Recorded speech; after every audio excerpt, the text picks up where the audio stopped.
A gente viu os planos de contas, os níveis, né? Que você tem níveis. O primeiro nível é se é ativo ou passivo, né?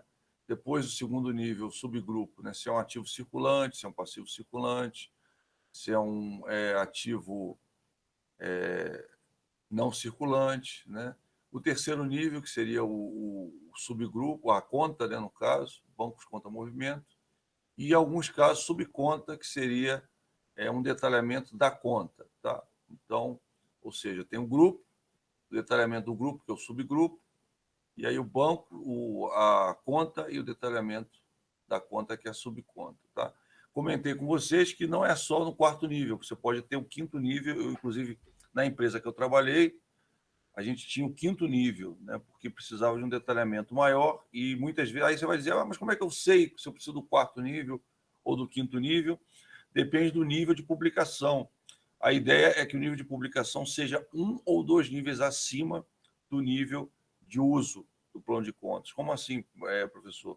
É porque você pode ter detalhes, por exemplo, né, aqui, eu não preciso declarar na minha demonstração contábil qual banco que eu tenho conta, né? Eu posso dizer que dentro da conta bancos, dentro da bancos conta movimento, eu tenho X. Isso aí equivale ao dinheiro que eu tenho no banco A, no banco B, no banco C, no banco D, no banco E. E aí eu não preciso declarar quanto eu tenho em cada banco, mas eu preciso divulgar, né? Eu preciso evidenciar, como a gente falou, o que eu tenho na minha conta bancos ou bancos conta movimento. Tá certo? Então, relembrando, eu comentei com vocês, relembrando isso aí várias vezes, para você não esquecer, né, que você tem dentro, você tem um primeiro nível que é ativo, né, ou passivo, e aí você tem um segundo nível que é ativo circulante, ativo não circulante, passivo circulante, passivo não circulante, PL. Você tem um terceiro nível que estaria aqui: disponibilidade, direitos realizáveis no curso do exercício, aplicações de recursos, seria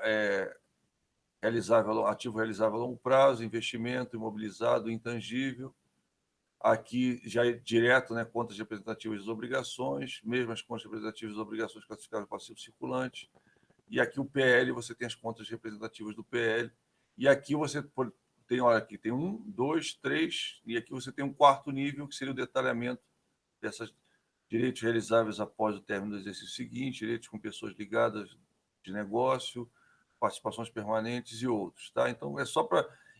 trouxe essa imagem, né, que foi adaptada de Posati, porque eu achei muito interessante que você vê claramente os níveis, né, das contas de um plano de contas por meio dessa imagem. Né? A ideia é que você tenha isso em mente quando você for estabelecer o plano de contas de uma empresa. Então, tenha em mente esse nível e converse com o dono da empresa para saber qual é o nível de detalhamento que ele precisa, porque às vezes você não precisa de um nível de detalhamento, você usa a conta do plano de contas mesmo. Em alguns casos, você vai precisar de nível de detalhamento, e aí isso vai determinar a quantidade de níveis que você vai ter no plano de contas, tá certo? A gente começou falando do exemplo, né? Depois a gente fala, como assim níveis? Você pode ter dúvida, né? Por exemplo, está ativo, né? Aqui você tem no nível 1, você tem 1 para ativo, tá vendo? Aí no nível 2, você tem ponto 1 para ativo circulante. Aqui no caixa, ponto 1, ponto 1, ponto 1, você já está no terceiro nível, tá vendo? Nível 3. Eu quero que você entenda essa questão dos níveis. Tá? A ideia é que você possa aninhar, né? Ou seja, colocar um número que vai identificar cada conta. Isso é muito importante se você usar um sistema, por exemplo. Se você usar um sistema de contabilidade, você vai ver que a conta ela vai ter um nome e vai ter um número, tá, nesse sistema. A ideia é que esse número seja, né, tenha essa configuração. Para quê? Para você ter uma ordem ou ter um alinhamento adequado, né? Então, a ideia é que você use esse esquema de níveis, e até esse esquema de níveis foi estabelecido para isso. Você vai ver, a gente vai abrir, assim que a gente terminar de falar de plano de contas, eu vou abrir para vocês um plano da ANS, vou abrir para vocês um plano da SUSEP, tá? E vou mostrar para vocês rapidamente o plano do COSIF, para vocês entenderem como isso aí já consta, inclusive lá, esses números, mas a ideia é que você entenda por que eles existem, por isso que eu trouxe eles para cá. Então, eu tenho, por exemplo, ativo circulante, né, caixa geral, bancos conta movimento, que tem um detalhamento da conta, uma subconta, contas a receber, eu tenho contas de clientes de outras contas a receber, né? E eu tenho duplicatas descontadas. Aqui no não circulante, eu tenho contas a receber, clientes, outras contas, investimentos, participações societárias, imobilizado. Dentro do imobilizado, né, eu tenho terrenos, eu tenho construções de benfeitorias, tenho máquinas e ferramentas, tenho veículos, tenho móveis, eu tenho depreciação. É claro que a depreciação de veículo, né, ela inclusive tem um prazo menor, normalmente são 5 anos, enquanto que de imóveis tem um prazo maior, que são 10 anos normalmente, tá certo? De imóveis, né? E aqui eu tenho amortização, que é a questão de pagamentos, né? Que vai se amortizando, e a questão de depreciação, que é o desgaste natural, né, do bem. Como a gente já viu no passado, né, viu em aulas anteriores, a depreciação é uma forma de você atualizar o valor de um bem, né? Seja ele um imóvel, seja ele um veículo. Por quê? Porque ele vai perdendo o valor ao longo do tempo, ele vai ficando mais velho, vai se desgastando. Né? Você, por exemplo, você compra um carro hoje, o carro não vai te dar dor de cabeça, você vai fazer revisões, etc. Conforme vai passando os anos, né? Passam 5 anos, 4 anos, 3 anos, ele começa a dar um defeito. Oh, você já vai ter que trocar uma peça, vai ter que trocar outra. Isso com o uso pequeno que a gente tem como pessoa física. Né? Você imagina um carro, né, de uma empresa que o tempo todo funcionando, às vezes 2, 3 motoristas que vão levando as coisas. Então o desgaste dele é cada vez maior, né, muito maior do que o nosso carro. Então você já imagina por quê, né? Às vezes, antes de 5 anos, o carro já está, né, quase não anda. Eu observo até táxi, não sei se você... O pior carro que você pode comprar usado é um táxi, porque ele foi extremamente utilizado, né? Agora talvez não tanto, né, quanto no passado. Mas por quê? Porque ele, como ele está sendo muito usado, a tendência é ele dar muito mais defeito do que o carro que está sendo pouco usado, está lá um carro de garagem, etc. Né? Um carro de empresa se estipula, né, a lei estipula que ele deprecia em até 5 anos.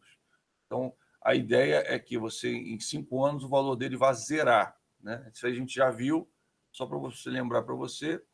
Temos o intangível, que tem as marcas e patentes, amortização acumulada.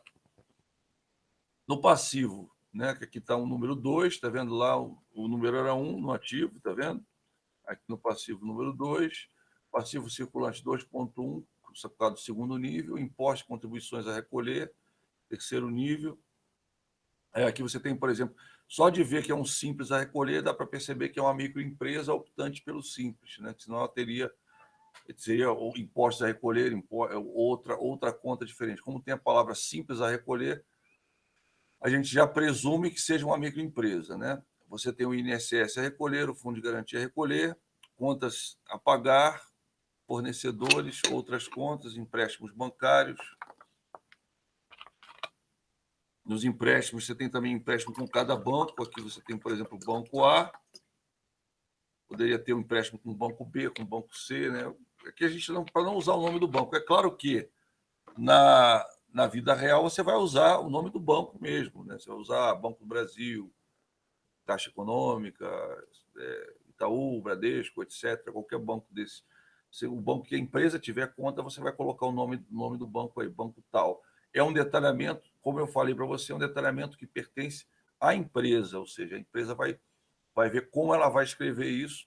Tem empresa que, inclusive, coloca, quando ela tem mais de uma conta no banco, ela coloca, por exemplo, banco X, conta tal, banco X, conta tal. Então, ela está diferenciando as contas para um detalhamento que a empresa precisa.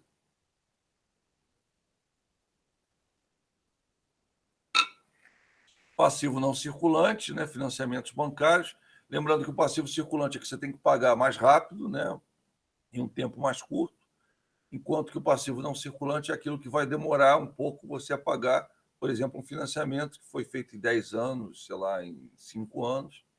Você, financiamento imobiliário, um financiamento de veículo, né? Que ele vai estar ali no não circulante porque ele demora a ser pago, tá? Mesma coisa, financiamento com banco A, com banco B, etc. Tá? E, finalmente, temos o patrimônio líquido. Tá? Aqui tem um detalhe, tá vendo? Aqui a gente usa o lado no nível 1, lado do ativo, lado do passivo. Né? Então, você tem o lado do ativo, que era 1, o lado do passivo, que é 2. Lembrando que isso varia de acordo com a empresa. Tá? Existem umas pequenas variações. Então, Você tem que olhar o plano base da empresa. Aqui a gente está mostrando um plano gerencial básico, e a ideia é que você entenda que pode ter mudança de acordo com o tipo de empresa. Lembrando que esse é um padrão, então normalmente se segue esse padrão, mas às vezes você tem umas mudanças. A gente vai mostrar essas mudanças mais adiante, tá? Então, patrimônio líquido, capital social se divide em capital subscrito, capital social a realizar, reservas, né? Aqui, por exemplo, você tem reserva de capital, reserva de lucros, tem outras reservas também, a gente citou algumas só para exemplificar. Prejuízos acumulados de exercícios anteriores, prejuízo do exercício atual. Tá? Agora, esse aqui é matéria nova, a gente não viu quer dizer, esse slide é novo, né? A gente não viu na aula passada. Além disso, você tem um número, está vendo, para receitas, tá? Padrão normalmente 3, pode ter alteração também de acordo com o plano de contas. Então, você tem 3 receitas, você tem receita líquida, receita bruta de vendas, está vendo? Receita de mercadorias, receita de produtos, receita de serviços prestados, deduções da receita bruta, devolução, aqui serviços cancelados, outras de receitas operacionais, vendas de ativos não circulantes, receitas de alienação do imobilizado, custos e despesas, custos dos produtos vendidos, custos materiais dos produtos vendidos, custos materiais aplicados. Lembrando que aqui é um detalhamento dessa conta de cima. Custo de mão de obra. Estou mostrando aqui para vocês terem uma ideia, mas eu acho que vocês já entenderam como é que funciona, né? Alguém perguntou, eu acho que alguém entrou. Custos de serviços prestados, custos de serviços, custos de materiais aplicados, custos de mão de obra dos serviços prestados, encargos sociais de serviços prestados, despesas operacionais, despesas gerais, despesas de mão de obra, despesas com encargo. Vocês vão ver que está vendo algumas despesas, elas vão se repetir, mas na verdade elas são relacionadas aos custos dos materiais, custos de mão de obra, né? Você lembra ainda da diferença de custo e despesa, não lembra? Ou não? Alguém aí não lembra da diferença de custo e despesa? Lembra que eu falei para você que você precisa saber o que é custo e o que é despesa, porque tem diferença? Aonde você vai colocar, justamente por causa disso aqui que eu falei. O custo ele tem a ver com a produção, né? Enquanto que a despesa não. O custo é quando você gasta esperando um resultado. É mais ou menos isso. Custo ele está vinculado a um produto ou a um serviço, tá? Então, quer dizer, se você aumentar aquele produto ou aumentar aquele serviço, é ligado à produção, exatamente, João Vitor. João Vitor falou bem resumidamente, exatamente. Ele está ligado à produção, enquanto que a despesa não. Você vai pagar a despesa independente de aumentar ou diminuir a gasto, né? É tudo, né? O nome maior. O gasto pode ser um custo ou pode ser uma despesa, né? Gasto ou desembolso é o nome maior, é o que sai é a saída, né? A gente brinca que é a saída da empresa, saída de dinheiro, saída de recurso da empresa, é um gasto ou um desembolso, né? Aí o desembolso ele pode ser de dois tipos, pode ser um custo, né? Mas o custo não é uma despesa. Não, o custo não é uma despesa. Por quê? O custo ele está vinculado a um produto. Então, por exemplo, se você produz uma caneta, né, vou dar um exemplo, uma caneta, o que você faz? Digamos que você compre, eu compro essa peça aqui de metal, né, e essa outra pecinha de metal, e eu fabrico esse corpo, esse outro corpo, e eu compro a carga, por exemplo, né? Esses bens que você compra, a carga, né, esse corpo de metal, se você fizer mais caneta, você vai comprar mais desses bens. Então, você vai ter um custo maior de matéria-prima, tá? Então, ou seja, quanto mais caneta você vende, mais você precisa comprar aquilo, tá? Agora, uma despesa de aluguel, independente da quantidade de canetas que você venda, da quantidade de canetas que você produza, tá? Você vai pagar. Eu produzi 100 mil canetas, você vai pagar X de aluguel. Eu produzi uma caneta, você vai pagar X de aluguel, entendeu? Ou seja, não está vinculado à quantidade de produção, tá? Então, essa é a despesa, né? O custo ele está vinculado à quantidade de produção. Acho que não andou sozinho. Peraí, deixa eu ver. Não, está certo. Isso. É importante para saber aonde a gente vai, aonde a gente precisa colocar, né? Porque o custo fica, por exemplo, no grupo 4, né? 4.3, enquanto que a despesa fica no 4,4, e você vai ver também quando você fechar algumas demonstrações contábeis, se você olhar aquele esqueminha que eu coloquei lá para te facilitar, se você fechar algumas demonstrações contábeis, você vai verificar que, ao fechar, né, o custo vai entrar em um lugar e a despesa vai entrar em outro, normalmente, tá? Devido ao que incide sobre um, o que incide sobre outro, e aí também questões legais que estão envolvidas, tá certo? Como eu falei para vocês, né, o custo ele varia de acordo com a produção, enquanto que a despesa você tem que gastar de qualquer maneira, você paga, você faz aquele gasto, tá? Isso é bem importante a gente guardar. Você vai ver que, inclusive, vai ser útil você ter esse conhecimento quando você fala de contabilidade de custos, tá? É uma outra matéria que eu também já administrei, já lecionei isso. Então, é interessante você pensar sempre nessa questão, tá? Porque a contabilidade de custos ela tem muito a ver com isso, né? Que a questão da separação do custo e da despesa, tá? Então, vamos lá. Terminando, você tem, por fim, a parte 7, que são as perdas, né? O que é uma perda? Uma perda é algo que, por exemplo, um erro gera uma perda, é algo que não tem uma contrapartida, né? Então, por exemplo, um aluguel tem a contrapartida que é o uso daquele imóvel, daquele carro, né? Dependendo do que seja. E a perda não tem uma contrapartida, ou seja, a perda é algo que a empresa não quer, é um revés para a empresa, né? Mas acontece, às vezes um erro de sistema, às vezes uma perda de capital, né? Às vezes uma baixa de bem, um bem que se deteriora ou que ele fica obsoleto, né? Por exemplo, quando eu trabalhei em determinada empresa, você tinha aqueles PDAs, não sei se você conhece, que é aquela maquininha, tinha uma canetinha que o pessoal. E aquilo ali foi comprado para os executivos da empresa. O que aconteceu com os PDAs? Os PDAs ninguém usa mais, então você tinha que baixar.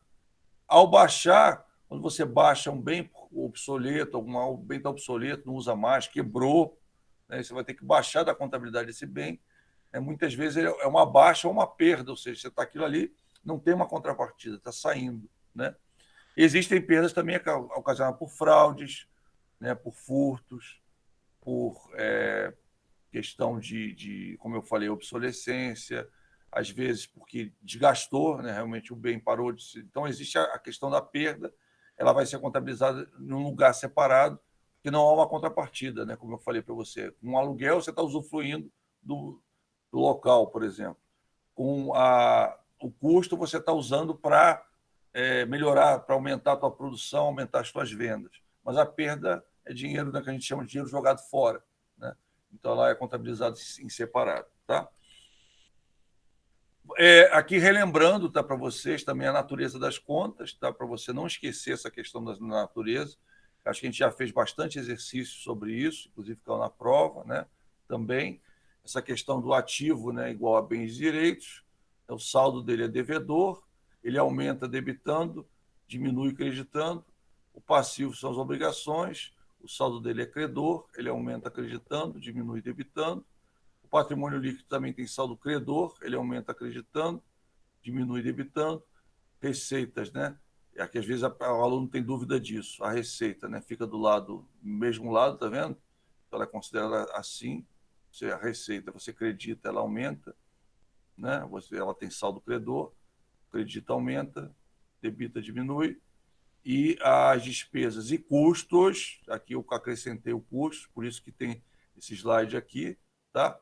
O saldo também é devedor, tá? Ele aumenta debitando e diminui creditando. Pessoal, até aqui está tranquilo? Vocês estão entendendo bem esse assunto? Então, eu tento tornar o assunto bem fácil para que todo mundo entenda, né? Vocês estão entendendo isso? Beleza, então tá. O Daniel respondeu aí, vamos continuar. Aqui tem um exemplo genérico, né, que a gente chama de um plano de contas gerencial, sintético, com essa numeração, com os números, né, para você entender os grupos, né? Então, você tem o nível 1, nível 2, nível 3, até nível 4. Então, você tem aqui, por exemplo, né, o ativo, circulante, caixa geral, bancos conta movimento, né, contas a receber. Então, tem um pouquinho daquelas contas, eu abri aquelas contas aqui para você ver, está tudo aqui. Então, em vez de você olhar slide por slide, eu trouxe isso aqui tudo para você ver como é que fica no plano de contas, tá? Então, ficaria assim. Aí você pode estar se perguntando, tá bom, professor, eu vi isso, agora eu queria procurar esse plano de contas, o que eu vou fazer para procurar? Eu fui na internet, de uma forma bastante simples, tá? Aqui, vou mostrar para você. Opa, aqui não.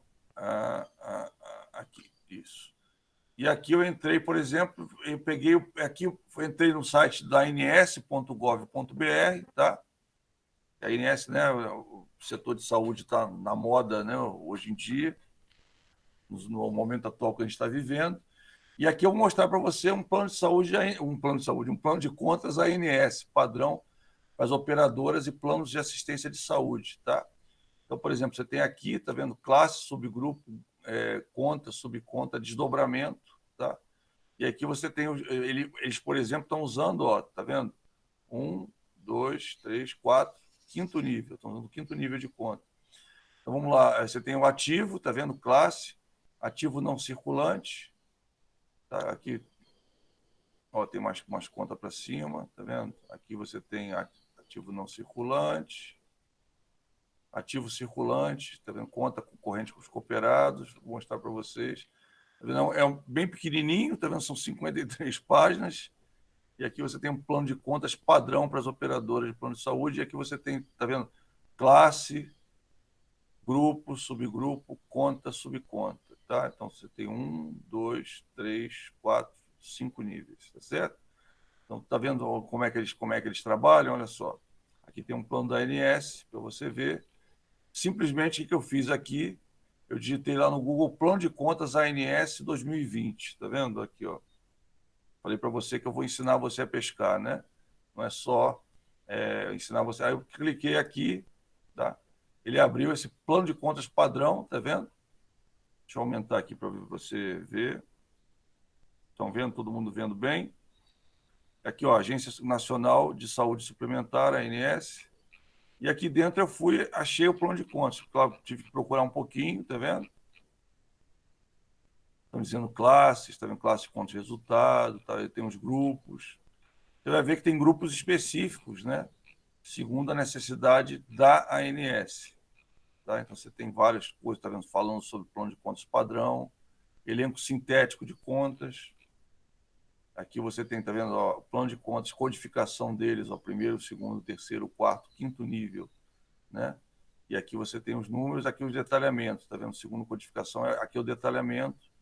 Aí você tem, por exemplo, passivo circulante, provisões técnicas de operações de ciência de saúde, são contas específicas, né, de uma entidade de saúde, provisão de risco, provisão de prêmios não ganhos, seguros, pós-seguro aceito, resseguros. Então, você tem uma série de coisas que são específicas.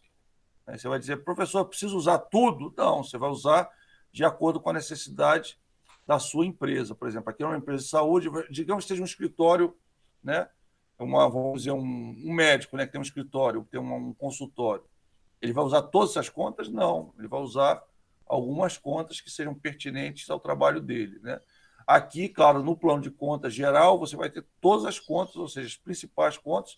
Lembrando que você pode ter um terceiro nível, aqui, por exemplo, estamos chamando da terceira codificação, seria um nível de detalhamento próprio para a entidade. Eles querem até esse nível, tá vendo? Até a segunda codificação.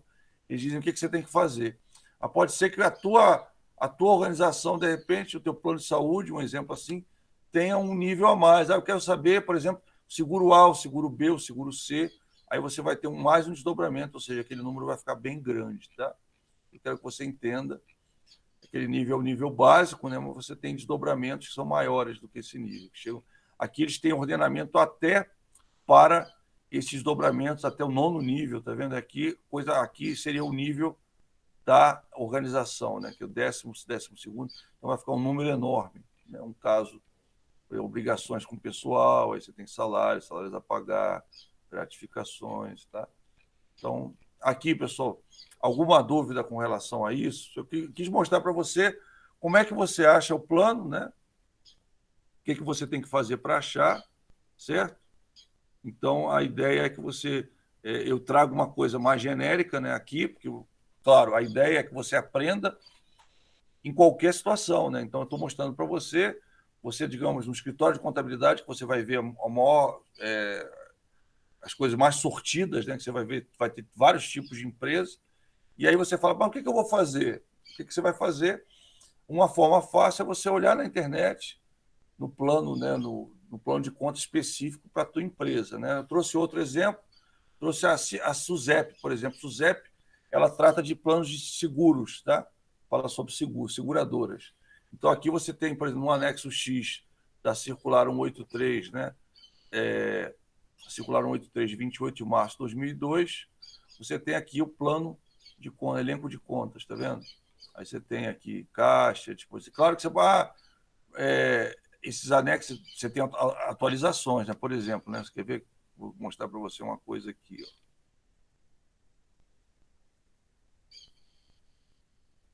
Ó, seguradoras no país, seguradoras no exterior. Aí você vai dizer, mas tem coisa a mais, por que tem esse negócio? Porque pode ser que você não use. Se você for uma seguradora que só trabalha no Brasil, você vai usar só isso aqui, né? Só a seguradora no país, por exemplo, né? São seguradoras terceirizadas que você pode, de repente, para não assumir o risco total, dividir o risco com outra seguradora. Aqui você pode, tá vendo? É o resseguro, como é chamado. Pode dividir até com segurador exterior. A ideia é, claro, você tem que... O plano de conta geral, ele vai ver o máximo de coisas possíveis. É claro que você não vai precisar usar tudo. A minha imagem travou. Eu vou voltar aqui, deixa eu tentar aqui. Pronto, vou voltar aqui. É travado. Continua travado. Olha lá, uma imagem travada. Pronto, voltou. Vamos ver aqui. Voltou. Travou de novo. É o que eu estou mostrando aqui, né? Então, a ideia, viu, pessoal, é você achar o plano, né, referente à empresa que você está contabilizando, né? E aí, com base nisso, você fazer o plano para essa empresa, tá? Mas com base, você vai estar baseado em alguma coisa, você não vai fazer do zero. E eu quis mostrar para você a mecânica, como é que funciona disso, para você não ter dúvida, tá? Então é bem por aí. Deixa eu ver se eu tenho aqui. Esse aqui é um COSIF, tá vendo? Aqui é o COSIF completo, tá? O COSIF é para as instituições financeiras, né? Então você tem aqui, é divulgado pelo Banco Central, não sei se você está vendo aqui, está vendo aqui, ó, www.3.bcb, BCB, Banco Central do Brasil.gov.br, aplicação COSIF, que é o Plano de Contas das Instituições Financeiras, e aí tem o COSIF completo, tá? E aí você tem, tá vendo, conta por conta, explicação da conta. Eu gosto muito do COSIF, como eu falei, eu conheço, usei muito o COSIF. Então você ia criar uma conta, às vezes aparecia uma coisa nova, você precisava criar uma conta, o que você fazia? Você ia no COSIF, ia ler qual a natureza daquela conta, porque ela é parecida com o quê, e aí você achava contas semelhantes e a partir daí você usava, né, essa nomenclatura, né, para chegar na conta que você queria. Então você tem algumas que você vai ver que tem aqui e outras que não, tá vendo? O legal do COSIF é que ele explica cada uma das contas, né? Então você vai, para que serve a conta das aplicações financeiras? Registrar o valor das aplicações financeiras efetuadas em nome do grupo de consórcio, dos subtítulos. Então, temos exemplos, está vendo? Terá em contrapartida o título Rendimento de Aplicações Financeiras, o código tal. Então, ele dá até a contrapartida da conta. Então, normalmente, o que é a contrapartida? Ela vai, quando você fizer o lançamento, normalmente você vai fazer o lançamento usando uma conta de contrapartida, ou a conta caixa, ou a conta bancos, né, que são as contas mais comuns, tá?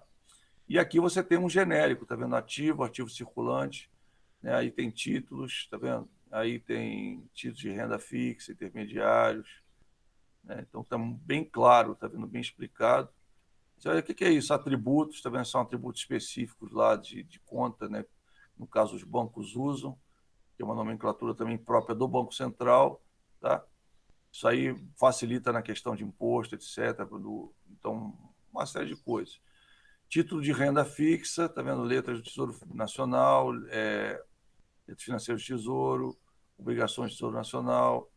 Então tem várias contas, uma quantidade bem grande, deixa eu mostrar para você, que é bem grande, inclusive é bem. E ele explica, tá vendo? Depois que ele para, ele explica outro grupamento de contas. Depois ele abre de novo as contas. Ó, tá vendo agora? Ativo circulante, aí continua mais um grupamento de contas, ele explica, tá? Grupamento de contas. Legal. Inclusive, aqui tem a base normativa, está no COSIF. Eu gosto muito do COSIF, como eu falei para vocês, que eu acho ele bem completo, né? Bastante completo. Diz até o que é devedores por repasse de agentes financeiros, registrar o titular, o valor dos financiamentos de agentes financeiros para repasse a mutuários finais. Esta conta requer os seguintes subtítulos de uso interno. Então, aqui, por exemplo, quando ele fala requer, ele está dizendo que isso aqui é obrigatório, tá vendo? Eu tenho que obrigatoriamente colocar esses subtítulos. O que vai acontecer? Se eu quiser um detalhamento disso, eu vou ter que criar um nível para colocar esse detalhamento. Se não, eu paro aí, mas eu tenho que colocar até esse nível. Claro, mas o meu não trabalha com bancos comerciais oficiais federais, não tem problema. Você não usa essa conta. A ideia é ele vai ter um agrupamento máximo de contas e você só escolhe as contas que você vai usar. Você vai ver que o COSIF ele explica também. Algumas não explicam, né? Como eu falei para você aqui, vão direto para as contas, tá? Algumas contas eles explicam também, tá? Aqui, por exemplo, né, capítulo 2, função, funcionamento das contas, aí tem... Aqui é um manual, tá, pessoal? Só para mostrar para vocês, isso aqui é um manual, ó. O plano de contas padrão, anexo, né? Eu fui direto ao anexo. Mas, às vezes, eles divulgam também um manual. Deixa eu ver se é circular. Tem um deles que divulga o manual. Não, é circular propriamente dito. Mas se você procurar, às vezes o órgão, né, a SUSEP, tem um manual também.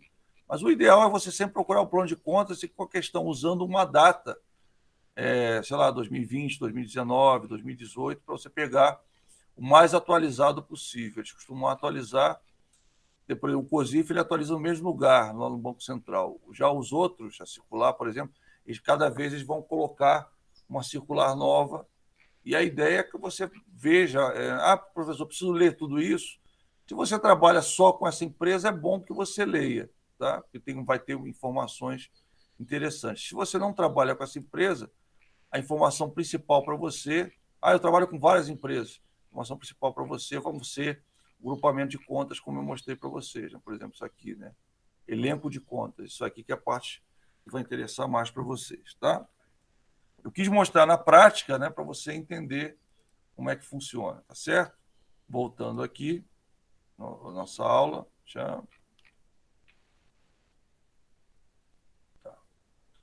Então, beleza, tranquilo, paramos aqui. Pessoal, de plano de contas, ficou alguma dúvida? Vocês estão tranquilos com relação a isso?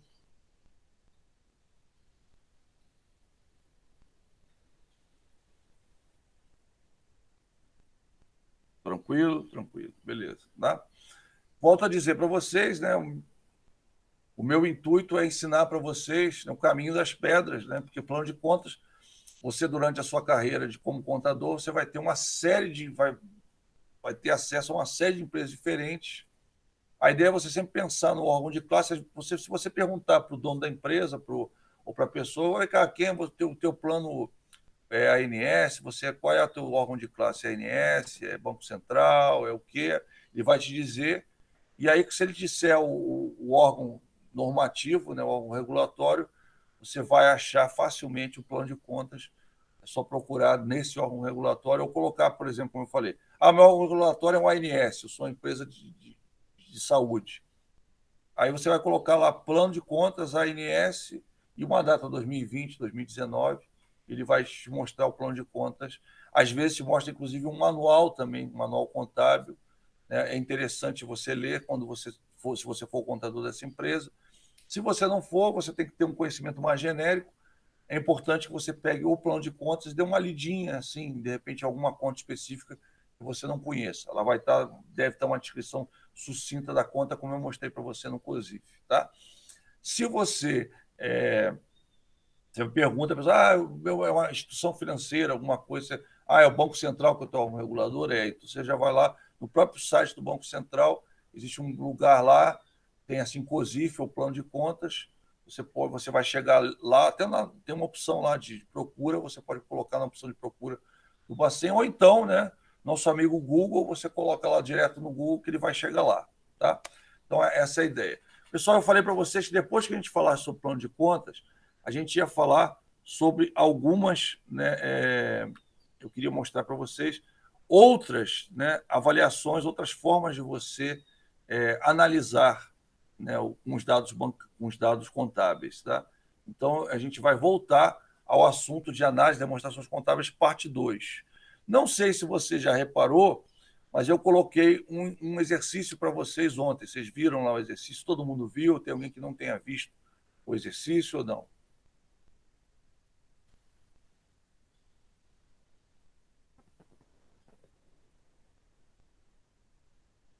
Todo mundo viu, né? A maioria viu. Se alguém não viu, o exercício está lá no mural e está também em atividade, está o exercício 9. A ideia é que você faça. Por que eu botei a data para todos entregarem até o dia 16? Pelo seguinte, tá? Dois motivos. Né? Eu comentei com vocês que a menção 3 fecha dia 18. Então, eu coloquei esse exercício, vou colocar um outro exercício para você me entregar esse exercício até dia 16. Vou colocar mais um para você me entregar até dia 18. Tá? Provavelmente vai ser baseado, inclusive, nesse balanço que eu mostrei para vocês, que está nesse exercício. É um balanço que a gente chama de default, para você fazer algumas análises em cima dele. Então, eu vou colocar o segundo exercício. É claro que, se você tiver alguma dúvida, a gente tira essa dúvida na terça-feira. Tá?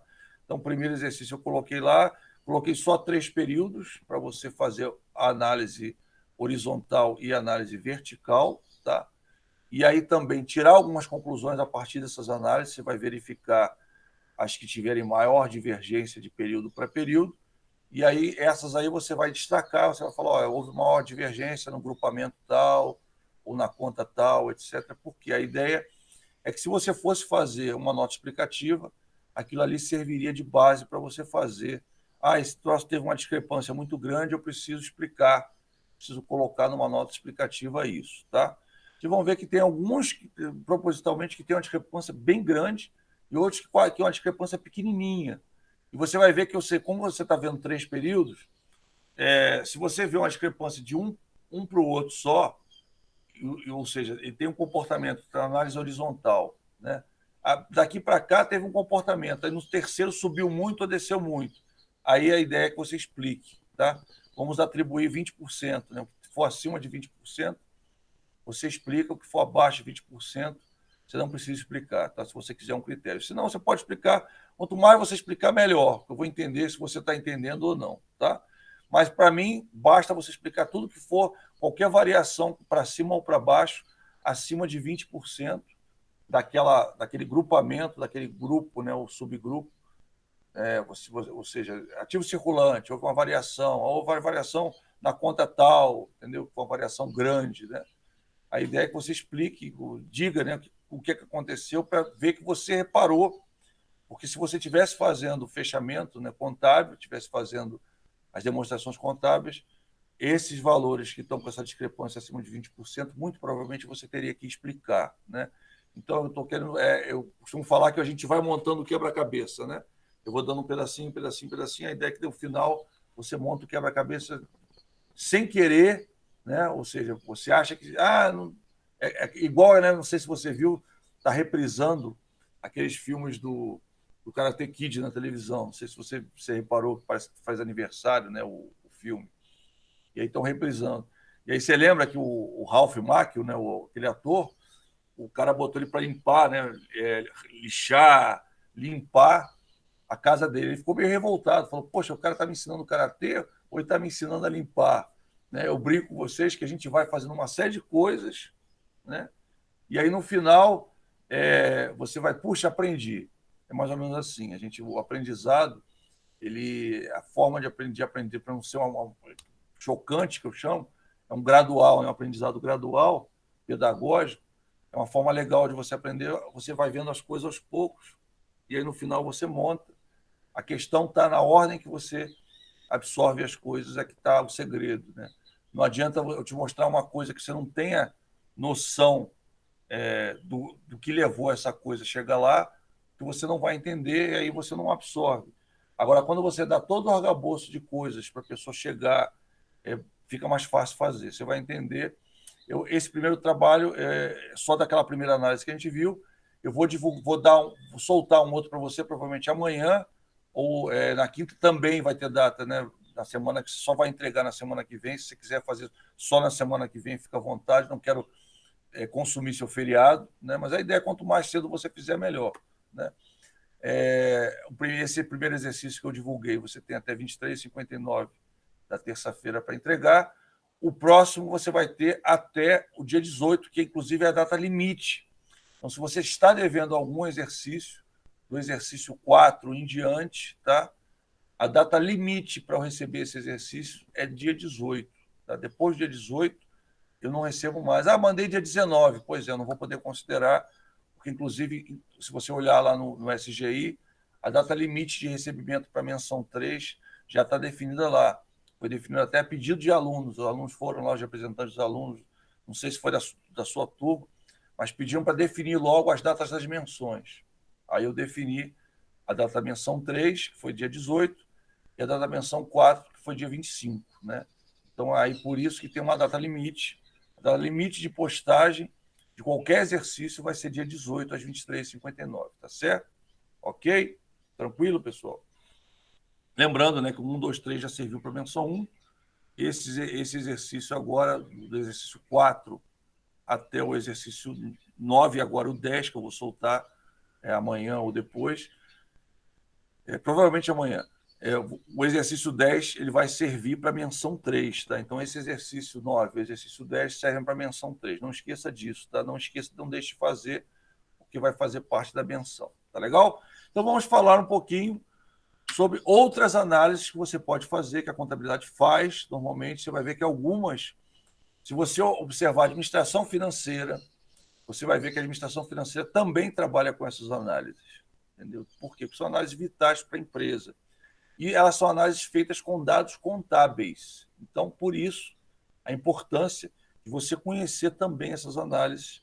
Você vai ver assim, para que eu preciso fazer contabilidade? Né? Talvez você esteja pensando, porque a contabilidade, além da questão fiscal, ela dá uma série de informações que são importantes para a empresa, importantes para o dia a dia da empresa, importantes para o processo decisório da empresa, para a empresa saber se pode tomar uma decisão com esse viés ou aquele viés, se ela vai ter dinheiro para pagar. Tem uma série de coisas, né? Que você vai falar, se você vai ter dinheiro para pagar, eu vou me basear no fluxo de caixa, não é isso, professor? É isso mesmo. Existem dois tipos de fluxo de caixa, não sei se. Opa, olha que beleza, adoro quando acontece isso. Existem dois tipos de fluxo de caixa, como a gente até já viu existem dois tipos de fluxo de caixa. Tá? Tem o método direto e o método indireto, mas tem dois fluxos. O fluxo passado, que é o que a gente trabalha, né? Que é o fluxo que vê os dados que já aconteceram, e existe o fluxo de caixa projetado, que é aquele que, com base nos dados passados, eu projeto. Tá? Então, esse fluxo de caixa projetado, ele é utilizado para você fazer. Eu também utilizo o fluxo de caixa antigo, ou seja, o fluxo de caixa contábil, né, que a gente chama, que é o que tira a foto daquele período. Tá? Ou seja, essas duas peças, esses índices que vocês vão ver agora, e o fluxo de caixa projetado, eles são fundamentais para o processo decisório da empresa. Estou só ilustrando, né, um pouquinho isso aqui para você, e aí a gente vai falar um pouquinho sobre isso. As análises de balanços patrimoniais, né, a gente já viu alguma coisa, mas a gente viu análise vertical, análise horizontal. Agora a gente vai ver alguns dados mais específicos dessas análises, tá? Que a gente chama de detalhamento, análise mais detalhada. Né? Então, a análise, eu posso fazer a análise do balanço patrimonial, que tem por objetivo de extrair informações das demonstrações contábeis para o processo de tomar decisões. As informações podem ser extraídas sobre, né, a situação financeira, que é extraída do balanço. Esse quadro aqui, para você ter uma ideia, se você aprender esse quadro, tem concurso que você já tem questões que são tiradas desse quadro. O cara fala assim, olha, você precisa analisar a situação financeira da empresa. Qual é a demonstração contábil que eu analiso? Aí vai ter lá balanço patrimonial, DRE, fluxo de caixa. Então, é legal que já diz, está vendo? Para eu saber a situação financeira da empresa, eu analiso o balanço patrimonial. Para eu saber a situação econômica da empresa, eu analiso a demonstração de resultado do exercício. Está vendo? Eu posso ver pontos fortes e pontos fracos da minha empresa, onde ela está bem, onde ela está mal. Tal. Já gosto de dizer, né, que as pessoas não usam mais a palavra ponto fraco, elas dizem coisas a melhorar, aspectos a melhorar, que é a mesma coisa, né? Se tem a melhorar é porque não é forte, né? Um ponto forte você não precisa melhorar, um ponto fraco você precisa, né? Eu só estou dizendo que às vezes você, os pontos fortes e aspectos a melhorar da empresa. Na verdade, nada mais é do que os pontos fortes e os pontos fracos, né? Aspectos e explicações do porquê a situação econômica financeira se alterou. Né? Então, isso aqui é muito importante, tá? Tendências e perspectivas também é muito importante. Providências a serem tomadas. Só uma diferença para você, não sei se a gente já falou, existem duas palavras mágicas em administração, né? Principalmente em marketing, tá? Que é a palavra, deixa eu ver se dá para você ver, a palavra tendência.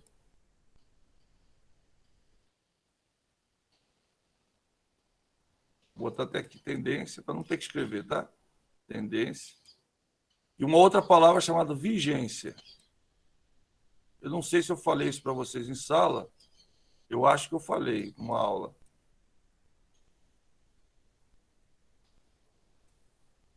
Vamos ver se algum aluno sabe. Qual a diferença entre tendência e vigência? Pode abrir o microfone, pode escrever. Qual a diferença em tendência e vigência? O que você entende como tendência e você entende como vigência?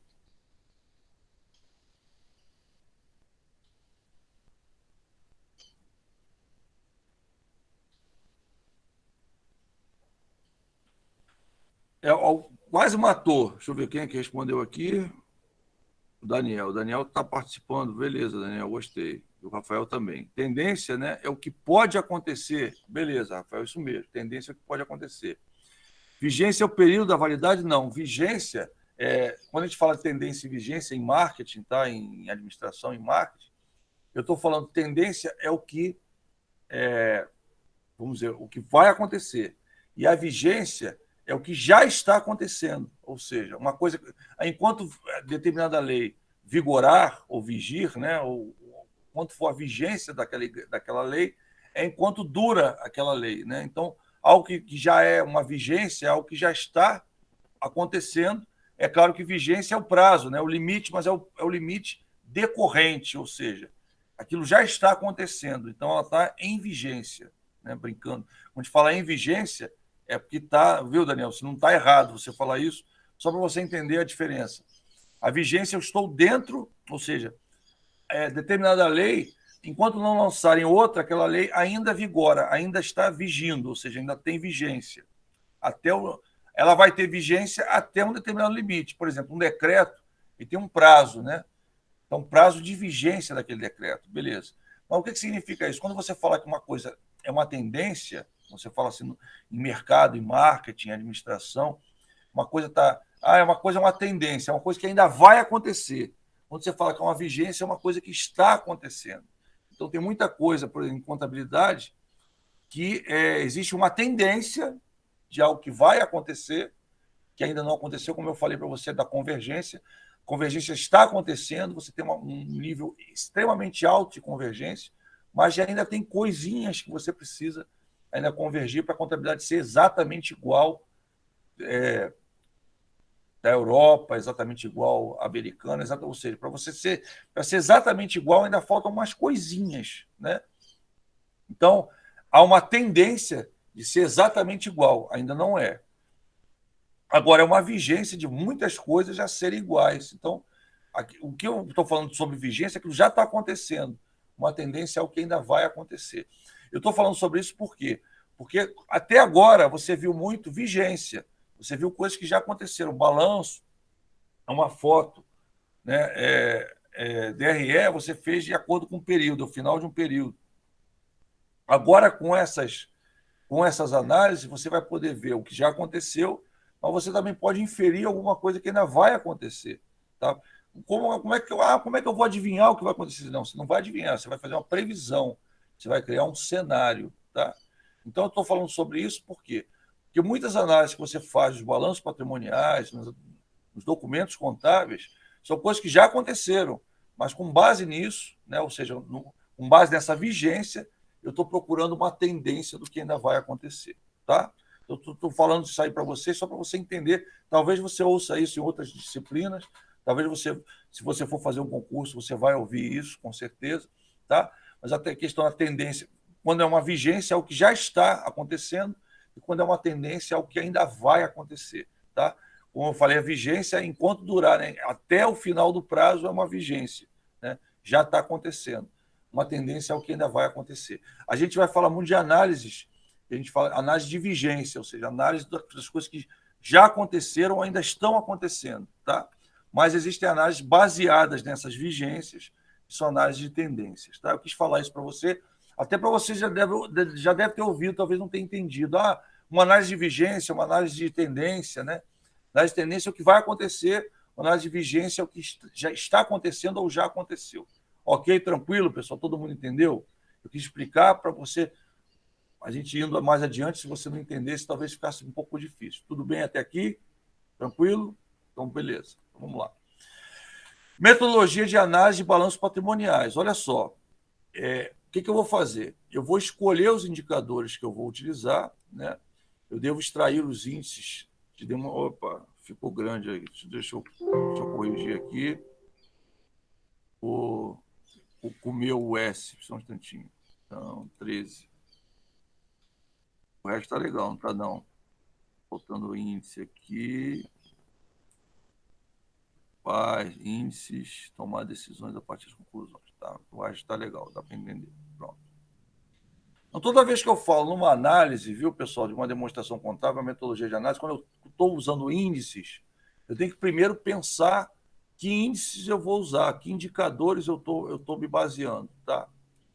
E eu devo extrair esses índices das demonstrações contábeis, ou seja, os dados, as informações que vão ser fórmulas, e essas fórmulas vão utilizar nos seus denominadores e na sua fórmula, tanto na parte da denominação quanto da nominação, eles vão usar contas, vão usar saldos de contas, tá? Ou grupos, né? Ou subgrupos. Eles vão utilizar esses dados das demonstrações contábeis para chegar a algum valor. Tá? E a gente vai explicar esses itens, fica tranquilo. Tá? E aí o que eu faço? Depois de resolver, ou seja, escolher esses índices, eu vou comparar padrões, tá vendo? Eu vou pegar padrões e vou comparar. Eu vou comparar os índices de padrões de acordo com o ramo de atividade. Então é muito importante essa questão do ramo de atividade. Não dá para comparar banana com laranja. Eu só posso comparar banana com banana e comparar laranja com laranja. Eu não posso comparar banana com laranja. O que eu quero dizer com isso? Não dá para eu comparar uma empresa X, que é uma instituição financeira, com uma empresa que é um supermercado. São empresas diferentes, né? Então, muitas vezes acontece, eu já vi isso acontecer, até como é que fala? Em reportagem, o cara comparando uma empresa com a outra, dizendo, está acontecendo isso, os bancos estão não sei quanto, a empresa tal está não sei quanto, então eles estão comparando dois índices que não são comparáveis, que são empresas diferentes. Parece meio óbvio o que eu estou falando para você, mas por incrível que pareça, as pessoas às vezes, tá vendo? A empresa tal teve X de índice, a outra empresa teve Y de índice. Eu estou comparando o mesmo índice com empresas diferentes, né? Lembrando que tem empresa, viu, pessoal, que você ter, por exemplo, um giro, vamos falar de um giro. Tem empresas que precisam de um giro muito grande, precisam de um valor grande para capital de giro. Outras precisam de um giro menor, né? Então, ou seja, a natureza da empresa vai determinar que tipo de análise, né, seria mais útil, que tipo de índice eu vou usar ou que tipo de índice eu não preciso usar. Tá? Então, eu vou comparar padrões, lembrando que esse padrão eu tenho que comparar dentro do mesmo ramo de atividade, e eu vou diagnosticar ou tirar conclusões. Então, eu vou, a partir dessa análise que eu vou fazer, eu vou tirar uma conclusão. Tá? Eu preciso ter conclusões. Abrir isso aqui não vi, tá vendo? Olha só, descarta, só um instantinho. Que tem que diminuir. Não vi, a palavra comparação está cortada. Eu estou falando isso, pessoal, porque depois eu vou mandar para vocês, e é chato, né? Mandar para vocês um negócio com cortado errado, né? E aí cortou porque eu ampliei para ficar fácil a visualização e acabou ficando ruim. Então, aqui, diagnosticar ou tirar conclusões, ter conclusões a partir da comparação entre índices. Então, para você tirar uma conclusão, eu não posso pegar um índice sozinho, tá? Isso é importante. Não posso pegar um índice sozinho e falar assim, com base nisso aqui a empresa está ruim. Com base nisso aqui a empresa está bem. Eu não posso. Eu tenho que ter um conjunto de índices para poder fazer uma análise. Eu vou estabelecer um cenário. É muito interessante o que eu estou falando para você, porque você vai perguntar, então o cenário, o que é um cenário? O cenário tem a ver com as variáveis, né? Se determinadas variáveis vão determinar se um cenário está favorável ou desfavorável para a empresa, né? Então, eu estou ensinando para você a base da análise, né? A base da criação de cenário. Qual é a base da criação de cenário? É você não ter, primeiro, uma variável só. Você estabelecer um conjunto de variáveis que sejam aplicáveis para aquilo. Deixa eu ver alguém responder alguma coisa aqui. Tá. Então, você tem um conjunto de variáveis para você estabelecer uma situação. Você não está, assim como uma andorinha só não faz verão, uma mensuração só não pode determinar uma análise. Você não pode, com base em um dado, chegar a uma conclusão definitiva em relação a uma empresa. Tá? Isso aí, por incrível que pareça, é errado e é muito comum. Tá vendo? Como a empresa está com capital de giro ruim, ela está mal. Como a empresa está com o giro do ativo, né? O giro do ativo o giro de estoque está demorando, então a empresa está mal. Não posso tirar esse tipo de conclusão, porque varia de acordo com o ramo de atividade e eu preciso de mais de um índice para chegar nessa conclusão, tá? Eu estou dando a explicação inicial, depois você vai ver que ela vai ajudar mais adiante. E, finalmente, depois que eu cheguei, que eu diagnostiquei, aí sim eu posso tomar uma decisão baseada neste diagnóstico, tá? Então, eu tomo uma decisão a partir das conclusões que eu chego. Então, por isso que eu falei para você, bem no início do curso, nas primeiras aulas, acho que na primeira e na segunda aula, eu falei que a análise é muito importante para determinar o que eu vou fazer, para onde eu vou, qual decisão que eu vou tomar na empresa. E aí eu falei para você, lembra? Você precisa das demonstrações contábeis, tá? Tanto é que a gente vai fazer uma análise em cima das demonstrações contábeis, em cima do balanço, em cima da DRE, em cima de outras demonstrações contábeis. E aí, para isso, claro, eu vou ter que pegar alguns índices, não vou poder pegar um índice só para poder fazer essa análise, tá? Então, vamos lá, vamos seguir. Se eu cheguei aqui, diagnostiquei, tirei conclusão, e eu vi que aquela conclusão não foi suficiente, ou seja, só aquele índice não me disse tudo que eu queria saber, eu volto, escolho outro indicador, comparo o padrão, diagnostico também, e o que eu faço? Vou criando aos poucos o meu cenário, com vários indicadores e várias variáveis. E aí, quando eu tenho uma quantidade que eu acho a correta, é claro que isso é baseado em estudos anteriores, em coisas que eu fiz. Mas a minha empresa é nova, professor, como é que eu vou fazer? Então, se baseia numa análise que outra empresa já tenha feito, ou num padrão que a gente vai falar aqui, né? E aí, com base nisso, você faz a sua análise. Vamos lá, então? Vamos lá. Pessoal, nossa aula é até 9h20, é isso? Não? É isso? Só para lembrar. Isso, beleza, tá? Então tá, vamos lá. Balanço patrimonial, as principais técnicas para se analisar, realizar análise de demonstrações financeiras são as seguintes, tá? A gente já viu isso aqui, análise vertical e horizontal, a gente já viu na aula anterior, vistas na aula anterior, tá vendo? A gente tem análise por meio de índices, análise do capital de giro, análise de rentabilidade, que é o ROI e alavancagem financeira, e uma análise prospectiva. Então, são os tipos de análise que você tem. Uma delas a gente já viu, que é essa daqui, tá? Que é a análise vertical e horizontal, inclusive, que já tem o exercício para você fazer, tá certo? Fase do processo de análise de balanço. Então, aqui eu estou detalhando um pouquinho mais quando eu vou analisar um balanço, tá? Então, eu gerei as minhas demonstrações contábeis. Após gerei, assinei, ou seja, aquele dado não vai ter mais modificação, tá? Posso pegar os dados também de balanços anteriores, balanços patrimoniais de anos anteriores. É até bom que eu tenha um padrão de comparação. Posso comparar o período passado com o período atual, posso comparar também como é que anda cada agrupamento dentro do meu do meu período e comparar como é que andavam nos outros. Então, lembra, pessoal, quando vocês têm até um exercício para fazer, uma das análises que você vai fazer é análise que é fácil, você vai análise horizontal, você vai comparar um período com o outro. A outra, você vai achar os percentuais dentro, que é a análise vertical, e aí você vai comparar esses percentuais de período para período, tá? Isso é importante, tá? Ou seja, análise, quando eu falo da análise horizontal, eu comparo direto, né? Eu verifico, né? Eu crio chamo um de 100% e verifico os outros. Quando eu faço análise horizontal, período por período, eu chamo o total de 100% e eu vou analisando, né?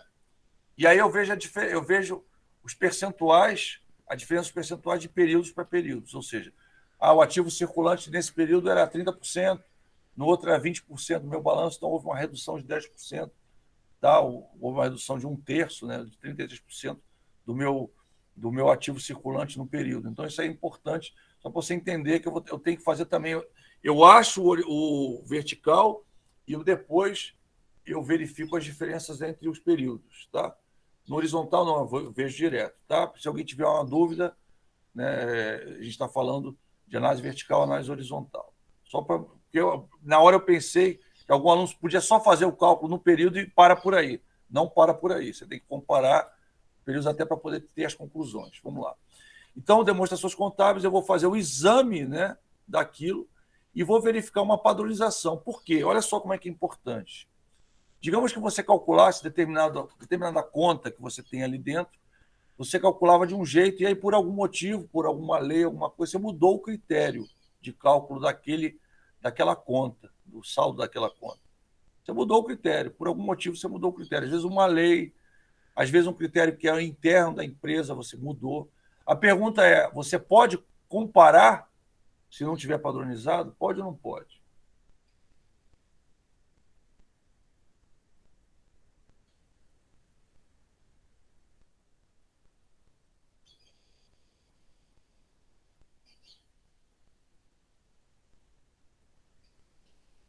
Claro que não. Se você tiver uma fórmula de cálculo diferente, exatamente, João Vitor respondeu aí. Se você tiver uma fórmula de cálculo diferente, deixa eu só ver uma coisa aqui, pessoas. Estamos com 17 pessoas, já tá.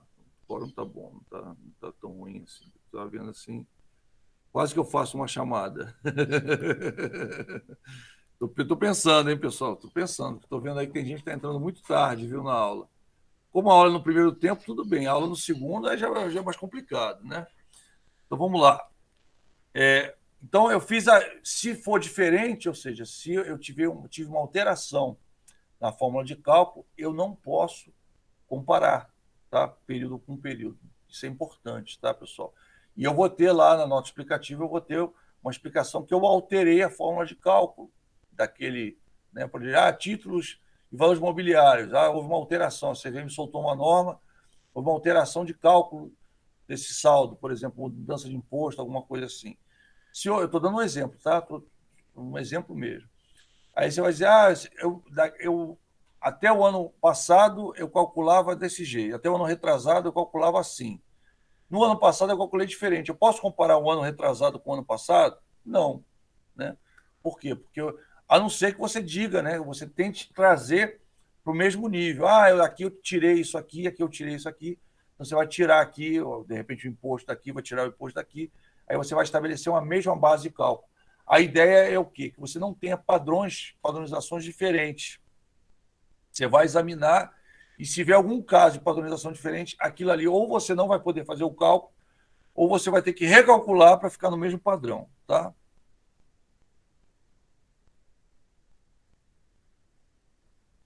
Depende. Alguém colocou aqui, peraí, em que? Na análise vertical ou na análise horizontal?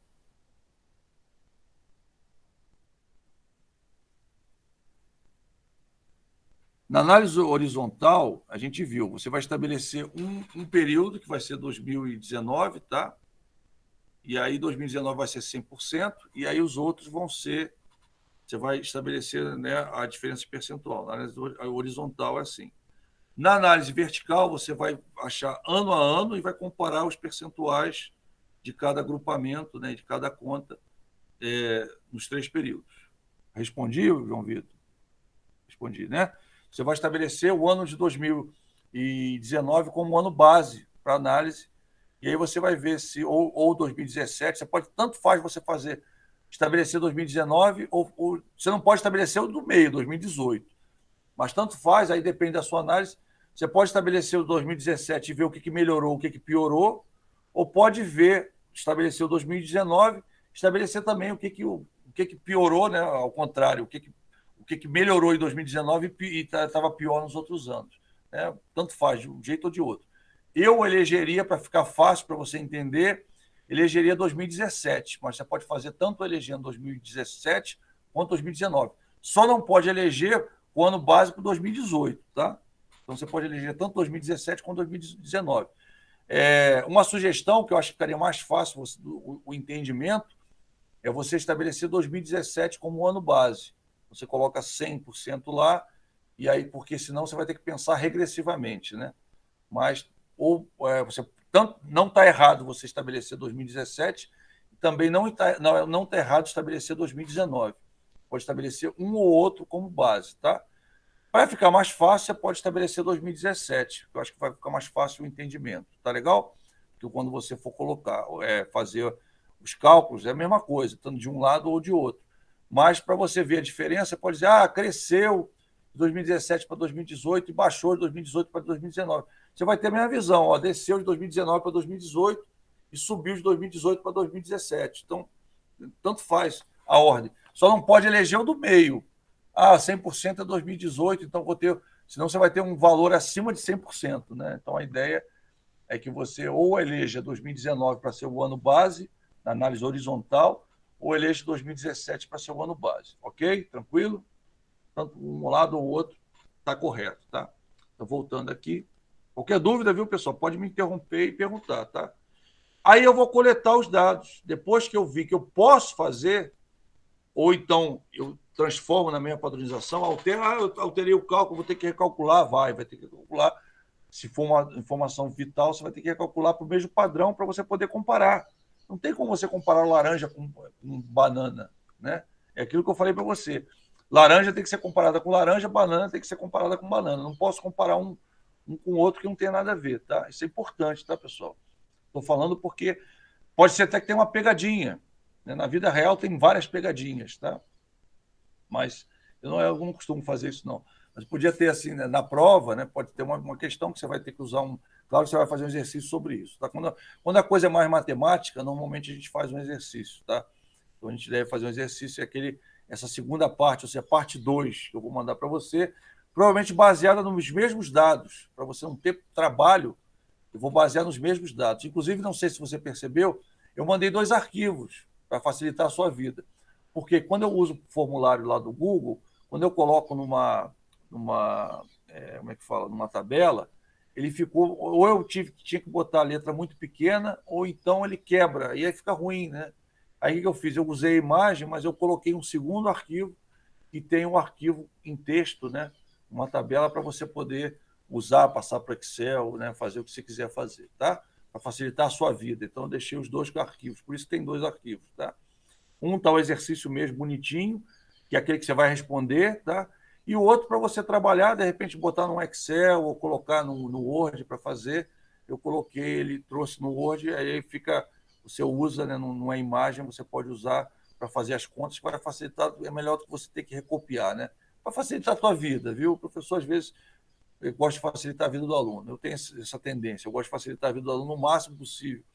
O meu objetivo é que você aprenda, né? Não é puxar, né, o tapete de ninguém. Né? Falei para vocês que você tem que ser muito bom para ser reprovado comigo. Né? Eu brinco com você. O cara tem que ser muito bom, porque eu dou chance, eu sou legal. Se você tem uma dificuldade, eu volto. Quantas vezes for necessário, eu tenho paciência de explicar novamente, não tem problema. Entendeu? Mas tem aluno que, mesmo assim, é bom, hein? Consegue. Né? Eu espero que você não tenha nenhum aluno bom nesse sentido, que seja bom para passar, para tirar uma boa nota, para passar bem. Né? E a gente está na reta final, pessoal, então não dá para perder o fôlego agora. Agora é que é a hora que tem que correr mais, tá? Eu estou vendo aí que alguns alunos, estou vendo a Maria Fernanda não está aí, alguns alunos, né, estão ausentes, né? Eu fico chateado disso, eu gostaria que tivesse todo mundo participando, né, da aula, Ah, você está aí hoje? Que legal! Eu não vi você entrar, que bom, ainda bem que eu falei o seu nome. Que você... Andou faltando mais aulas aí, não foi, Maria Fernanda? Estou sabendo, né? Estou vendo, né? Você está sabendo. Isso aí. Eu vejo, o bom de você ter a turma pequena é que eu vejo o aluno que vem, o aluno que não vem, o aluno que participa, eu vejo isso tudo. É fácil, né? Claro que eu não vou expor ninguém, mas é claro, né? A ideia, viu, pessoal, é que você participe. Não tem problema. Pode ser horrível, pode sair quantas vezes quiser, volta, usa o celular, né? Mas assiste que é legal, é diferente. Você participar, você pode, na hora, ter uma dúvida, tirar a sua dúvida, né? Enquanto que na videoaula é uma opção que a gente tem, perdão, a aula gravada, né? Mas a aula gravada não é a mesma coisa. Se tiver uma dúvida, como é que você vai fazer? Você vai mandar um e-mail para mim e a dúvida às vezes aparece na hora. Então, na hora, você me interrompe e eu falo, tento te dirimir a dúvida, explico de uma forma diferente, né? O que a gente costuma fazer. Então, depois que eu vejo que está tudo no mesmo padrão, examinei, vi que está tudo no mesmo padrão, eu vou coletar os dados. Então, vou lá, coleto os dados, ou seja, eu vou pegar. Ah, eu vou usar 2 balanços, eu vou usar como exercício de vocês, que eu usei 3 balanços, vou usar os 3 últimos balanços. De propósito, eu deixei os 3 balanços. Por quê? Até banco, quando ele faz análise de cliente, ele pega os 3 últimos movimentos. Tá? Então, eu botei de propósito os 3 últimos movimentos para você fazer uma análise parecida com o que um banco faz, com que quando ele vai conceder empréstimo, né, na hora de achar o crédito, né, achar o credit score, que a gente chama, ele pega aquilo e ele pega os 3 últimos, para uma empresa, ele vai pegar os 3 últimos balanços da empresa, os três últimos DREs, e vai fazer uma série de análises, e parte dessas análises são essas que vocês vão ver agora, são algumas análises que são feitas. É claro que isso está em sistema, né? A pessoa vai e digita lá os dados, ela pega o arquivo, ou então digita o arquivo do balanço, e aí, com base naqueles dados, o sistema faz uma série de cálculos que vocês vão ver os cálculos aqui. Então, eu vou coletar esses dados, depois de coletar os dados, eu vou calcular alguns indicadores e eu vou interpretar os quocientes, ou seja, eu vou interpretar a resposta, o resultado desses indicadores. Aí eu vou fazer análise vertical horizontal, tá? Vou comparar com os padrões, ou seja, vou comparar com os períodos anteriores, com os padrões anteriores, e eu chego e realizo o meu relatório. Então, isso aqui, pessoal, é uma análise das demonstrações contábeis. É esse troço todo aqui, ó. Tá vendo?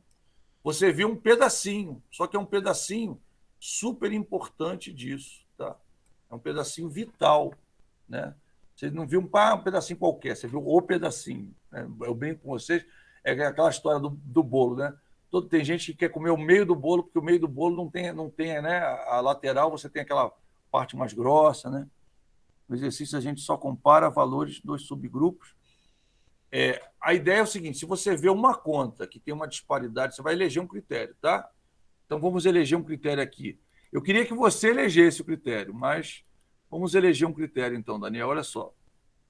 Nos grupos, nos subgrupos, é até 20%, tá? De disparidade para você acusar a diferença. E nas contas, vamos fazer o seguinte: nas contas, eu vou eleger um critério de 40%. Se tiver uma disparidade acima de 40% na conta, você tem que descrever a conta, tá? Agora, no grupo, acima de 20%, você já tem que colocar, olha, houve uma variação de, sei lá, 23% do período A, período B no ativo circulante, ou na disponibilidade, ou, entendeu? A ideia é que você veja assim, tá? Dessa forma. Se você quiser fazer, professor, não sei, não entendi, posso fazer em tudo quanto é conta que eu vejo disparidade acima de 20%? Pode, não está errado, mas no mínimo vamos estabelecer o seguinte: qualquer disparidade acima ou abaixo de 40% de um período para o outro, numa conta você vai acusar, tá? E a disparidade em grupo você também acusa, acima de 20% você acusa, tá? 20% para o subgrupo e para o grupo e 40% na conta, tá legal? Claro, se você quiser acusar, eu quero botar tudo 20%, tudo acima de 20% ou abaixo de 20%, eu vou acusar. Beleza, ótimo, é até bom que eu vou ver que você está atento, né? Mas assim, 20% nos grupos e subgrupos e 40% na conta, tá? Seria o mínimo requerido, que acima disso aí realmente, isso é o que é na realidade, tá? Na vida real é assim. Normalmente disparidades acima de 20% eu diria para você que quase que 90% de probabilidade que alguém vai fazer um comentário na nota explicativa sobre isso, tá? A não ser que seja algo comum para aquele ramo de atividade. E disparidade acima de 40% em conta, todo mundo, com certeza, vai registrar essa disparidade lá na nota explicativa, explicando o porquê daquilo, porque um acionista, um investidor vai ver aquilo, vai regalar um olho desse tamanho e vai falar, pô, o que houve? E aí você, para ele não ligar para a empresa para perguntar, o ideal é que você coloque isso, né, coloque isso na nota explicativa para eles verem, tá? Então é muito importante isso. E a ideia, alguém, né? Eu acho que nenhum aluno perguntou, mas em outra turma o pessoal pergunta, como é que eu vou chegar à conclusão do que eu preciso falar ou não? É justamente nessa análise. Quando você faz essa análise é que você vai ver esses disparates, e aí, em face desses disparates, você vai ver, eu preciso explicar isso aqui, ou eu não preciso explicar isso, está na média, não preciso explicar. É muito interessante isso aí, tá? Então, voltando, né? Pontos sugeridos para a realização das análises, né? Primeiro, eu examino detalhadamente as demonstrações, eu transcrevo as demonstrações para um modelo que atenda às necessidades dos usuários de informações, com as eu objetivar. Por exemplo, vou dar um exemplo. No exercício, eu peguei os 3 balanços, tem os 3 períodos. O que vai acontecer? Quando você for fazer a análise horizontal, você vai ter que criar uma coluninha, tá, em cada período, para você colocar os percentuais de cada grupo e de cada conta, né? Certo? Claro, você vai fazer isso no Excel rapidinho. Mas você vai ter que criar, então, você baseado no modelo, você vai criar o seu modelo de análise. É mais ou menos o que eu estou explicando aqui, tá? Ou seja, você vai pegar aqueles dados ali, vai transcrever uma outra planilha para alguma coisa para te facilitar, tá? Então, se for um sistema, o sistema vai coletar aquilo, vai jogar num banco de dados, né, num arquivo, num MDB, num arquivo desses aí da vida, para poder fazer os cálculos necessários, tá? Eu vou simplificar, ou seja, por exemplo, você pode fazer uma simplificação. Vou só analisar os grupos. Estou falando da análise que você já conhece, mas só para você ver que vai ter. Eu vou tirar vou fazer em R$ 1.000, por exemplo, em vez de fazer 0,00, né, com uns decimais, pois a empresa só trabalha com milhões, eu vou fazer em R$ 1.000, então eu vou criar o meu critério para fazer aquela análise, né? Por exemplo, eu vou dar o critério que a gente usava lá no meu ex-trabalho, né? O que a gente fazia? Qualquer variação acima de 50 mil, né, a gente ia e informava, tá? Então tinha um valor, né? Não tinha um percentual, tinha um valor. Abaixo de 50 mil era considerado um valor menor, né? Um valor que tinha uma significância menor, e fácil o tamanho do balanço, os valores que tinham no balanço, então a gente acabava não analisando valores abaixo disso. Era um critério de materialidade que a gente estipulou para aquela empresa. Depende da empresa. Às vezes, R$ 1 para uma empresa não é nada, para outra empresa é tudo, né? Às vezes tem isso. Então, você tem que pensar nessa questão da materialidade, e ela varia de acordo com a empresa. Tá? Isso é muito importante a gente colocar. A comparatibilidade, ou seja, aquilo que eu falei para você, não posso comparar laranja com banana se eu calculo diferente no período de 2017 e 2018, eu calculo uma fórmula diferente. Eu não posso comparar um com o outro, tá? Isso é meio óbvio, né? Mas por incrível que pareça, a gente vê gente errando isso em concurso, a gente vê gente errando isso na vida real, o cara comparando um negócio com o outro, às vezes até reportagem de televisão. Teve uma vez que eu vi uma reportagem, assisti uma reportagem que eu fiquei agora a empresa tal teve não sei quanto, aí deu um valor aí, eu acho que foi num caderno comercial desse da vida aí, de uma televisão que estava falando. E eu falei, cara, mas eu fui lá e falei assim, mas não alterou, eu lembrei disso. Mas não alterou a sistemática de cálculo, fui olhar, tinha alterado mesmo. Ou seja, aí no dia seguinte veio errata, dizendo que tinha sido calculado errado. Foi um caso que eu vi na minha vida, né? Porque foi uma reportagem televisiva, né? Algo que os caras têm um cuidado terrível, mas eles naquele dia eles bobearam e aí fizeram a conta, fizeram uma análise em cima de um dado, só que a fórmula de cálculo mudou. Na hora eu olhei e falei, mas isso não mudou a fórmula de cálculo? E aí tinha um disparate, está vendo? A empresa tal caiu, que eles estavam querendo ressaltar um período de recessão aí que o Brasil teve, já faz uns anos isso. E aí eles mostraram, porque a empresa tal ela teve um prejuízo de não sei quanto, teve um lucro de não sei quanto, falou de um grupamento de conta específico, porque esse tipo de. Eu não lembro qual é o grupamento. Ah, porque agora ela tinha isso e agora passou a ter aquilo. Só que eu lembrei, pô, mas isso não é calculado diferente? Eu não estou lembrando, depois eu vou lembrar o que era. E aí foi ver, realmente tinha tido uma alteração. E aí alguém deve ter escrito para lá, eles no dia seguinte mandaram lá, isso aí foi, infelizmente, não foi considerado alteração. Botaram lá uma desculpa lá, mas na hora aquela notícia deu aquele susto, né? Quem olhou deu aquele susto, pensando que a economia tinha provocado aquilo, mas na verdade a sistemática de cálculo tinha mudado para aquele item, né? Claro que realmente a empresa teve prejuízo, não teve jeito, mas aquele item não foi tão significativo assim, porque a sistemática de cálculo mudou. Estou falando isso por causa da importância. Não é porque você tem, às vezes, a mesma conta em 2 períodos que a sistemática de cálculo é a mesma. Às vezes não é. Né? Então, isso é que a gente tem que tomar cuidado. Tá? É óbvio, mas, como eu falei para você, acontece muito erro por aí. Precisão da classificação das contas da entidade, ou seja, botar a conta no lugar certo. Né? Às vezes, a pessoa coloca uma conta no lugar errado. Por isso que eu quis ensinar para você o plano de contas, tá? Fundamental isso. Porque com o plano de contas, a ideia é que você não tenha como errar. Apareceu, digamos, uma conta que você nunca viu, né? A empresa já é uma empresa que já vinha funcionando, tá? Isso acontece com uma frequência que você não imagina, tá? Aí, de repente, a empresa faz uma operação que ela nunca tinha feito. O que você vai fazer? Você vai ter que registrar aquela operação numa conta. Só que não tem a conta, não existe ainda, porque ela nunca tinha feito aquela operação antes. Produto novo, alguma coisa que surgiu. Né? E aí o que você vai fazer? Você vai abrir o plano de contas, ver se tem uma coisa parecida. Né? Se você quiser, você pode tentar ver, a empresa tal, minha concorrente, faz também isso, deixa eu olhar o balanço dela. Você olha o balanço dela, mas você vai ter uma indicação, mas você vai olhar o teu plano de contas. Se for uma empresa de saúde, você vai olhar lá na ANS, né? Se for uma seguradora na SUSEP, você vai olhar, se for uma instituição financeira no COSIF, você vai olhar, isso aqui é realmente isso aqui, isso aqui. Às vezes, né, pequenas coisinhas, né, parece coisa parecida, mas não é, diferente, tá? Não sei se foi título, acho que foi título. Tinha uma conta que era títulos em tesouraria, acho que era uma coisa assim, que tinha né, uma empresa de capitalização. E aí foi um caso que aconteceu comigo. E aí apareceu aquilo, acho que não tinha, e morreu alguém, estava em litígio, alguma coisa assim. Não, foi um rolo desse, eu não lembro. Foi uma coisa nova que tinha acontecido. E aí alguém falou assim, não, põe em tal conta alguém. Aí eu fui, aquela história do cara chato, né? Vou olhar.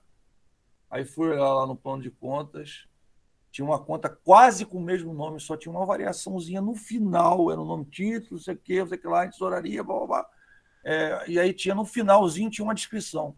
E aí não era aquela conta que o cara tinha indicado, era outra que tinha essa descriçãozinha. E aí a gente falou, se tivesse colocado naquela outra, e aquilo fosse uma conta que a gente chama de conta que é mostrada, ou seja, a conta que aparece na demonstração contábil, a gente podia ter ser até multado, que estava no lugar errado, o valor estava no lugar errado. Então é interessante esse tipo de coisa, que às vezes um detalhezinho, né? Agora isso acontece com contas novas, com de repente serviço que a empresa nunca fez, vai fazer a primeira vez e você tem que enquadrar. Aí você vai olhar, tem que olhar o plano de contas, tá? Eu estou te falando porque se eu fosse nada desse cara, que era um cara experiente, até que já trabalhava com isso há muito tempo naquela empresa, e aí ele, vamos botar na conta tal, que é uma conta que também não era usada. Aí eu falei, cara, será que é isso? Eu fui olhar no plano de contas e não era. Tinha um detalhezinho, era uma outra conta e pior, essa conta era publicada. Então, quer dizer, se tivesse saído, podia dar um problema no fisco, podia dar um problema em algum lugar aí. Então, foi ótimo ter olhado. Né? Então, eu sempre falo para os meus alunos, olhem. É chato, porque é muita coisa. Às vezes, sem documento são 200 páginas, às vezes, né? O manual de contabilidade, às vezes tem 200 páginas, tem descrição conta por conta. Às vezes até tem mais de 200 páginas, inclusive tem muito mais. E aí você tem que olhar, mas é importante que você olhe. Vai lá no grupo, por isso que é bom você pegar uma concorrente que usa, né, usa uma conta parecida, porque você já sabe o grupo. Aí você vai lá no grupo e aí procura no grupo que vai facilitar a tua pesquisa, tá? Mas é muito interessante essa classificação, é colocar exatamente no lugar que ela tem que ela tem que ficar. Tá? Isso acontece, às vezes ela fica no lugar errado. Descobrir eventuais erros, muitas vezes, viu, pessoal, na análise, a gente descobre um erro de publicação. Já aconteceu comigo. Eu fui analisar um balanço anterior, é claro que eu não fui eu que tinha cometido o erro, mas podia ter sido, né? Mas eu fui analisar um balanço anterior para fazer a comparação e eu vi um problema. Eu descobri um erro, na época eu chamei o meu executivo, falei com ele, olha, eu estou achando estranho, porque aqui está assim, aqui está assado. Quando ele viu, ele regalou um olho desse tamanho, falou, vamos ter que republicar. E olha, a republicação é chato, porque dá a impressão que a empresa errou, né? Você está mostrando para todo mundo que você errou, é muito, muito chato, né? Você tem que fazer uma ressalva, né? Aí no final a gente acabou optando por fazer uma ressalva, e aí a ressalva não pega tão mal assim. Mas às vezes acontece, você descobrir, justamente você vai descobrir na análise. Por isso que normalmente se faz a análise depois que você termina o balanço, você faz aquela análise do período e